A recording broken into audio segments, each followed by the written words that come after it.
Muy buenas, mis queridos fortuneros y o fortuneras. Aquí los he congregado nuevamente para que yo les lea la primera parte de la tercera parte de La sombra sobre Innsmouth de Howard Phillips Lovecraft. Pero antes ya le tengo que decir, like, suscríbanse, compartan, comenten, activen la campanita de notificaciones. Si se sienten millonarios, pueden hacer llegar donaciones tipo por Mercado Pago o por cafecitos. O también algo mucho mejor, hacerse miembros de este humilde canalito. Dicho esto, empecemos. La sombra sobre Innsmouth. Tercera parte, primera parte. No sé qué oscura fatalidad vino a torcer los planes que me había trazado. Mi propósito era únicamente admirar las bellezas arquitectónicas y orgánicas. ¡No! Las bellezas arquitectónicas. Y aún así, tenía prisa para llegar a la plaza. Quería ver si podía marcharme enseguida de aquel pueblo siniestro. Pero al ver al viejo Sadokaren, se despertó en mí un nuevo interés y empecé a caminar más despacio. Esto suena a Levante. Ya sabía que lo único que podía oír del viejo era una serie de historias absurdas y disparatadas. Se me había advertido, además, que era peligroso que le vieran a uno hablando con él. Sin embargo, no pude resistir la tentación de abordar su cuerpo. ¡No! De abordar a un viejo testigo de la decadencia del pueblo, cargador de recuerdos sobre los buenos tiempos en que zarpaban los barcos y funcionaban las factorías. Al fin y al cabo, el relato más desquiciado tiene la mayoría de las veces un fondo de realidad. Y era seguro que el viejo Sadok había presenciado las calamidades que cayeron sobre Innsmouth durante los últimos 90 años. La curiosidad me empujaba, sí, no solo la curiosidad, más allá de lo prudencial. Por otra parte, en mi presunción juvenil, me creía capaz de desentrañar la verdad que podía encerrar la confusa versión que probablemente le sacaría con ayuda del whisky. No podía abordarle a sí mismo, claro está, porque los bomberos tratarían de impedirlo, porque querían hacer cosas con él. No, no querían hacer nada con él. Pensé en la manera de hacerlo. Con él. No, tampoco. Me haría con una botella de contrabando. El muchacho de la tienda me había dicho dónde me lo podían vender. Después pasaría por el parque de bomberos como por casualidad y le hablaría en cuanto se me presentara la ocasión. El dependiente me había dicho también que el viejo Sadok era muy inquieto y que rara vez permanecía sentado 2 horas seguidas. Dependía en qué lugar estuviera sentado. No, tampoco. Me resultó fácil, aunque no barato, hacerme con un cuarto de botella de whisky en la trastienda de un establecimiento de artículos diversos que había a la salida de la plaza, en Elliot Street. El tipo que me despachó tenía la misma pinta de Innsmouth que los demás, aunque fue muy amable a su modo, tal vez por estar acostumbrado a tratar con los forasteros, carteros, compradores de oro y gentes así, que estaban de paso en el pueblo. Al llegar a la plaza, vi que estaba de suerte. Por la esquina del Hellman House, surgiendo de Pine Street, apareció nada menos que la flaca figura del mismísimo Sadok Allen. Como tenía pensado, atraje su atención ostentando la botella. No tardé en comprobar, al torcer por Pine Street en busca de un lugar solitario, que el viejo me seguía con paso torpe. Eso en esta época se le dice levante. Me orienté por el plano del muchacho de la tienda. Busqué un paraje desierto y abandonado que había visto antes, al sur del barrio del puerto, donde no se veían más seres vivientes que los pescadores, allá lejos. Crucé unas pocas manzanas más y perdí de vista incluso a esos testigos remotos. Llegué por fin a un embarcadero abandonado, realmente solitario. Allí podía interrogar a mis anchas del viejo Sadok sin que nadie nos viera. Interrogar. Ahora le dicen de otra manera. Antes de llegar a Main Street, oí un señor, débil y jadeante a mi espalda. Dejé que el viejo me alcanzara y le permití que ¡No! Le permití que echara un buen trago. Empecé a tantearlo. No, a tantearle.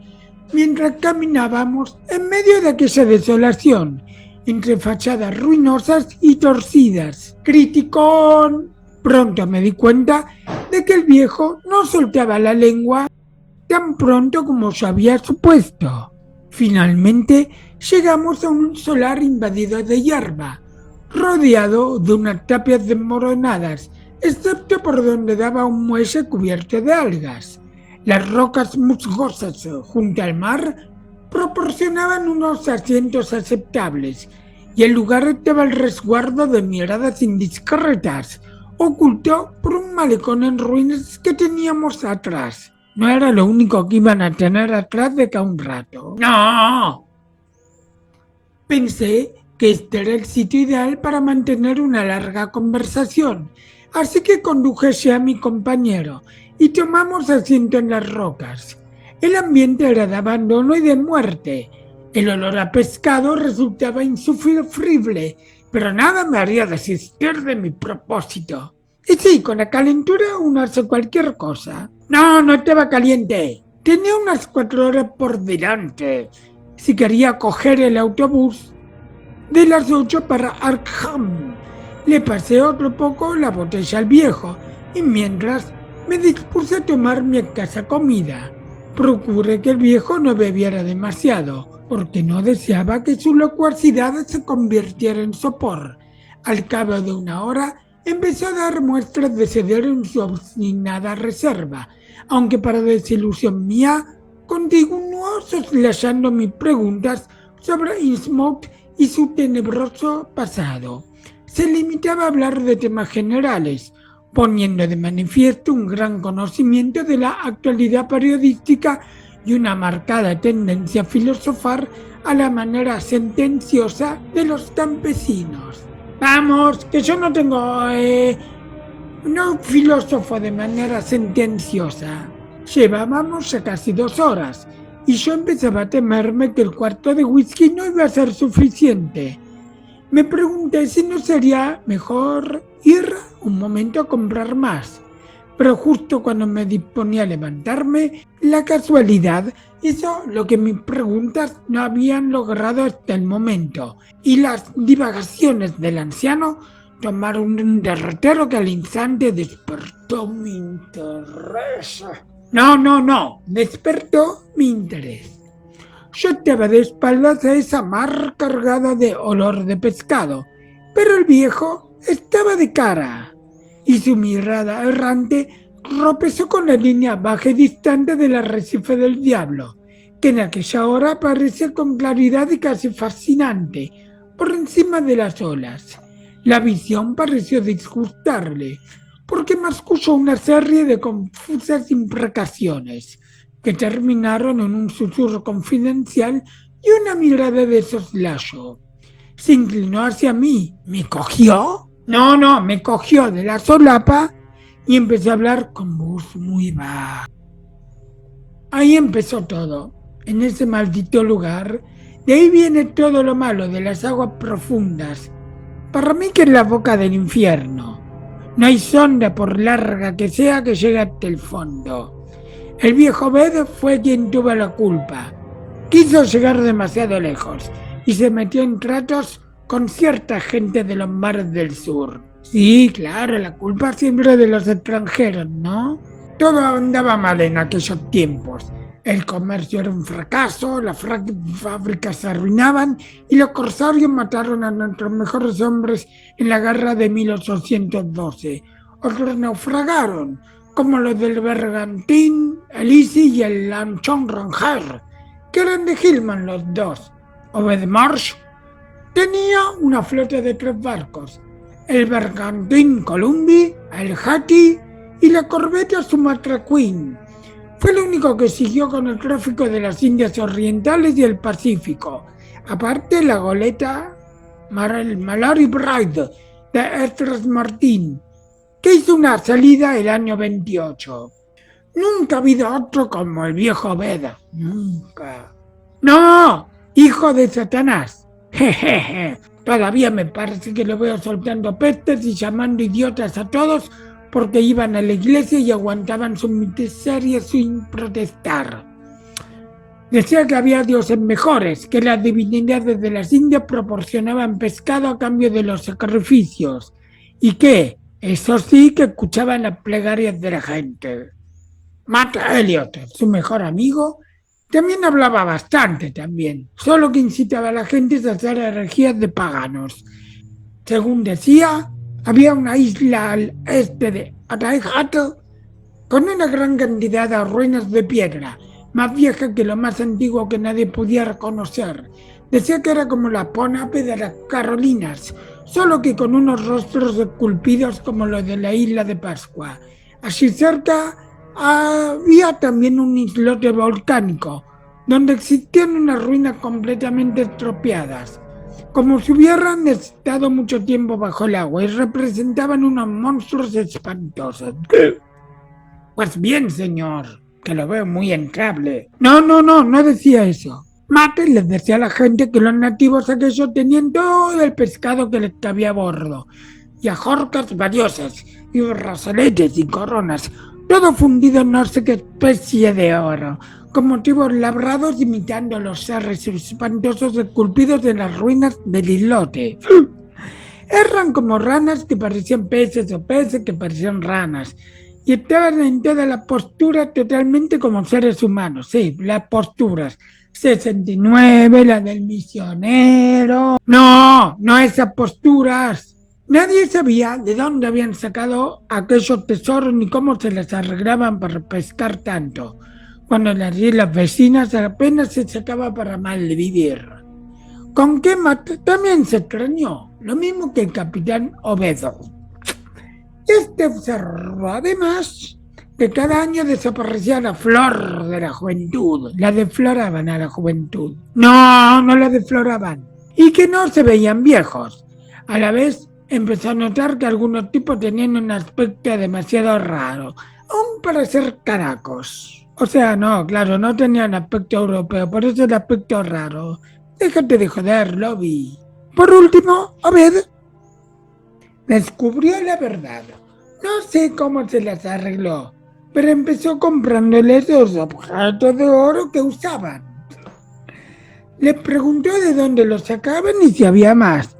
Y finalmente le sacó toda, se la sacó toda. No. Finalmente le sacó toda la verdad al viejo jefe. Wallachea se llamaba. Otro que no fuera Obed no se habría creído lo que le contó el viejo del demonio. Pero el capitán leía en los ojos de las personas como en un libro abierto. A mí tampoco me cree nadie cuando me pongo a contarlo, y supongo que usted tampoco. Aunque ahora que me fijo, tiene usted la misma mirada que el viejo Bedo. La voz del viejo se hizo aún más susurrante. Su acento era tan sincero y terrible que me estremecí, aun cuando sabía que su relato no era más que una fantasía de borracho. Pues bien, señor, Obed se enteró de cosas de las que mucha gente no ha oído hablar en la vida, ni la creería nadie si se las oyera. Parece que estos canacos sacrificaban montones de muchachos y muchachas a una especie de divinidades que vivían bajo la mar y obtenían toda clase de favores a cambio. Se reunían con aquellos seres en el islote entre las extrañas ruinas y parece que las imágenes monstruosas de peces ranas estaban copiadas de esos seres. Seguramente eran esas bestias que salen en todos cuentos de sirenas y cosas por el estilo. Tenía muchas ciudades en el fondo y la propia isla había salido de las profundidades. Parece que cuando el islote salió a la superficie, todavía quedaban algunos de esos seres vivos entre las ruinas, y los canacos se dieron cuenta de que debía haber muchos más en el fondo del océano. Con que, en cuanto se atrevieron, empezaron a hablar con ellos por señas, y llegaron finalmente a un acuerdo. O sea, las señas eran... No esas señas. A esos seres les gustaban los sacrificios humanos. Hacía mucho habían subido también a la superficie y habían hecho sacrificio, pero finalmente habían perdido contacto con el mundo de arriba. ¿Sabe Dios lo que harían con las víctimas? Me figuro que Abel prefirió no preguntarlo. Pero a los paganos no le importaba demasiado, porque atravesaban una racha difícil y estaban desesperados. Así que 2 veces al año entregaban. 2 veces al año entregaban. No. 2 veces al año entregaban un cierto número de jóvenes a los seres de la mar. La noche del Walpurgis y la de difuntos. También le daban algunas barratijas talladas que sabían hacer. A cambio, las bestias marinas se comprometían a darle grandes cantidades de pescado y cierto objeto de oro macizo. Consoladores. No. Pues como digo, los nativos se reunían con estos seres en el islote volcánico. Iban en canoas con la víctima y demás. Y regresaban con la joya de oro que le entregaban. Al principio los seres aquellos no querían ir a la isla grande, pero de pronto un día dijeron que sí, que querían ir. Se conoce que les apetecía mezclarse con la gente y festejar con ellos sus días señalados, la noche de Walpurgis y la de difuntos. Como se ve, podían vivir dentro o fuera del agua, o sea que eran anfibios, como decimos nosotros.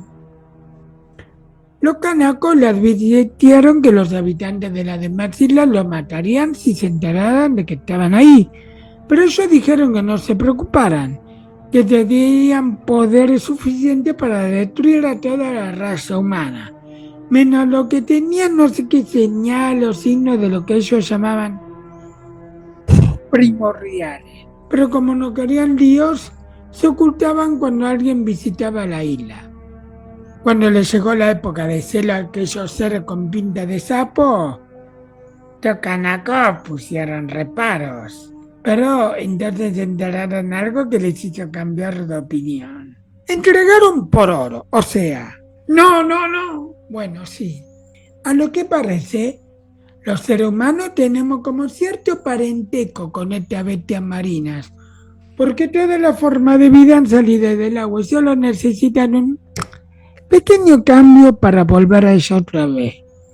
La criatura que ellos dijeron a los canacos que si se mezclaban en su sangre... No. Bueno, sí. Nacerían hijos de apariencia humana al principio, pero que después serían pareciendo a ellos cada vez más, hasta que finalmente regresarían al agua para reunirse con los enjambres de seres que bucen en los abismos del agua. Y ahí viene lo importante, joven, que cuando se volvieran peces sapos como esos y regresaran al agua, no morirían nunca más. Esa bestia no muere nunca, excepto si se la mata de forma violenta. Pues buen señor, para cuando Obed conoció a los isleños, ya le corrió por la vena mucha sangre de pez que le venía de las bestias. Claro, los isleños puro con los anfibios. ¡No! Bueno, sí, cuando envejecían y empezaba a notárseles, no tenía más remedio que esconderse hasta que le venían ganas de irse a la mar. Algunos tenían más sangre de bestia que otros, dependiendo de la joda. No, bueno, sí. Y también se daba caso de que no llegaba a cambiar lo suficiente para vivir en el fondo. Pero en fin, casi todos se convertían en monstruos como ya se les había advertido. Lo que se parecía más a ellos de nacimiento iban antes. Los que nacían más humanos vivían en la isla, a veces hasta pasados los 70 años, aunque se bajaban a menudo al fondo de la mar para ensayar a ver. Y los que se habían ido ya volvían como de visita. De manera que a veces un hombre podía charlar con el tatarabuelo de su tatarabuelo, que había regresado a la agua 200 años antes así. Ya nadie pensaba en morir. Sabo lucha con lo de la otra isla. O si lo sacrificaban a los dioses marinos, si los mordía una serpiente, o también si cogían... ¡No! O también si cogían una enfermedad antes de regresar a las aguas.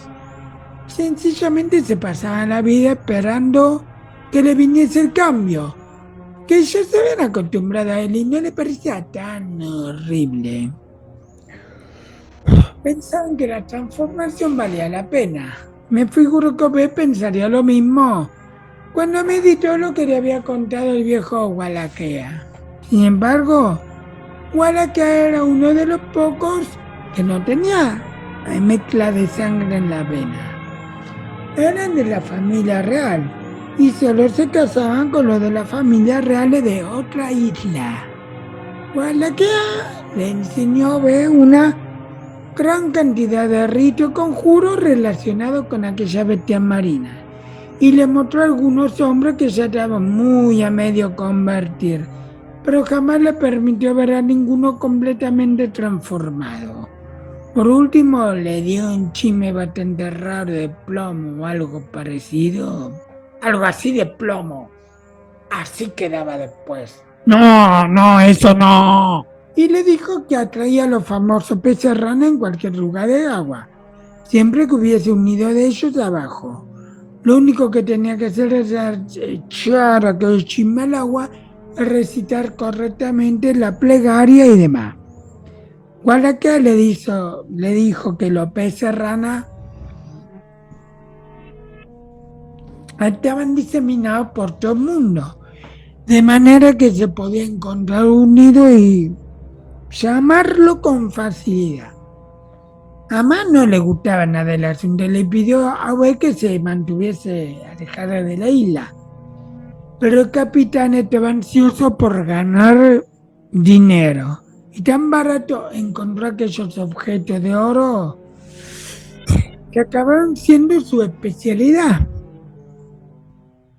Las cosas continuaron de esa manera durante unos años, hasta que Obed sacó el oro suficiente para poner en marcha la refinería en el edificio de una vieja fábrica de White.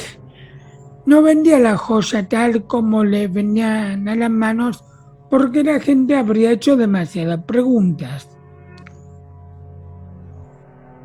Pero a veces alguno de su tripulación robaba una que otra pieza y la vendía por su cuenta.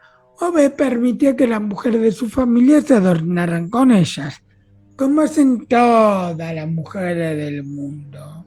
Sí, todas las mujeres del mundo que tienen un pariente que le trae adornos de oro. Pues bien, hacia el año 38 tenía yo entonces 7 años. Obed se encontró con que los isleños habían desaparecido. Parece ser que los de las otras islas habían oído contar lo que pasaba y decidieron cortar por lo sano.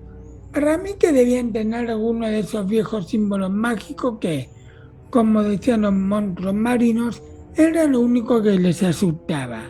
Ya se sabe que los canacos son unos linces, y no le quiero decir, si ven aparecer de pronto una isla con ruinas más antiguas que el diluvio, lo que tardan en ir a ver de qué se trata. El caso es que no dejaron títeres con cabeza, ni en la isla grande ni en el islote volcánico, salvo las ruinas que eran demasiado grandes para derribarlas. En determinados lugares dejaron una piedra pequeña como talismanes que llevaban grabada encima un signo de eso que llaman ahora la esvástica. Deben de ser símbolos de los primordiales. En resumen, que lo destruyeron todo, que no dejaron ni rastro de aquellos objetos de oro, y que ningún canaco de los alrededores quería decir después ni una palabra del asunto. Incluso juraban que nunca había bebido nadie en esa isla. Naturalmente a Obed le sentó muy mal, porque para él suponía el fin de su negocio. Todo Innsmouth sufrió la consecuencia también, porque en aquellos tiempos lo que beneficiaba al armador beneficiaba al mismo tiempo a la población. La mayoría de la gente de por aquí tomó la cosa con resignación, pero estaban arruinados porque la pesca se agotaba y ninguna de las fábricas marchaba bien. Entonces Obed empezó a maldecir a la gente por pasarse la vida rezando estúpidamente al Dios de los cristianos, que no servía para nada. Le dijo que él conocía otro pueblo que rezaban a ciertos dioses que concedían de verdad lo que se les pedía. Y dijo que si conseguía un puñado de hombres decididos a secundarle, él se las apañaría para encontrar la protección de sus poderes capaces de proporcionarle abundante pesca y también algo de oro. Naturalmente, los marineros de Sumatra Queen que habían estado en la isla comprendieron enseguida lo que quería decir. Y a ninguno le hizo mucha gracia tener que arrimarse a los monstruos marinos. Pero había muchos que no sabían nada de aquello y les hizo mucha impresión lo que Obed dijo de esos dioses nuevos o viejos, según se mire. Y empezaron a preguntarse sobre esa religión que tanto prometía. Aquí el anciano se detuvo tembloroso, soltó un gruñido. No ese gruñido. Y se sumió en una silenciosa meditación. Lanzó una mirada por encima del hombro con nerviosismo y luego volvió a contemplar fascinado la línea negra del lejano arrecife. Le pregunté algo y no me contestó. Comprendí que debía dejarle terminar la botella. La desquiciada historia que estaba escuchando me interesaba profundamente porque, a mi entender, se trataba de una especie de alegoría que expresaba de manera simbólica el ambiente malsano de Innsmouth, visto a través de una fantasía desbordante e influida por todo tipo de leyendas exóticas. Sí, ya sé que el viejo va a terminar teniendo la razón, Lobby. No sea tan sutil. Ni por un momento se me ocurrió creer que el relato tuviera el menor fundamento. Y sin embargo, en él palpitaba. Palpitaba un auténtico terror. Tal vez por el hecho de aludir a aquellas joyas extrañas que tanto me recordaban a la tiara que había visto en Newburyport. Después de todo, lo más probable era que aquel ornamento procediera de alguna isla perdida y que el extravagante relato de Sadok fuera una patraña más del difunto Obed y no un delirio suyo de borrachín. Continuará y acabará.